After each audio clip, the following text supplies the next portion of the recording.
ఓం సాయిరామ్. బాబా ఊదితో పూర్తిగా నయమైన గుండెలో రంధ్రం. నా పేరు సుజాత. నేను ఒక అనుభవాన్ని మీతో పంచుకుంటున్నాను. 2010 అక్టోబర్ 14న నేను ఒక మగబిడ్డకు జన్మనిచ్చాను.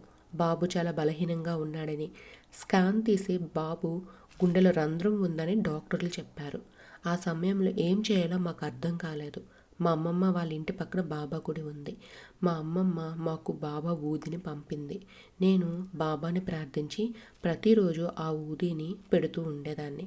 3 సంవత్సరాల తర్వాత మా బాబుని చూసిన doctor Sai charitable trust heart specialist వస్తారు, బాబుని వారికి చూపించండి అని చెప్పారు.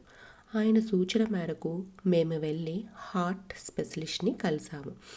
ఆయన స్కాన్ చేసి గుండెలో రంధ్రం పూర్తిగా నయమైందని చెప్పారు. మేము అసలు నమ్మలేకపోయాము.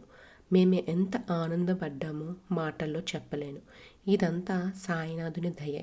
కృతజ్ఞతతో మా బాబుకి బాబా పేరు కలిసి వచ్చేలా సాయి భరత్ అని పెట్టుకున్నాము. ఇప్పుడు మా బాబుకి 12 సంవత్సరాలు.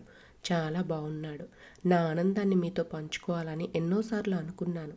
సాయినాథుని దయ వల్ల అది ఇప్పుడు నెరవేరింది. సాయి, మీ రుణం మేమెప్పటికీ తీర్చుకోలేము. జై సమర్థ సద్గురు సాయినాథ్ మహారాజ్.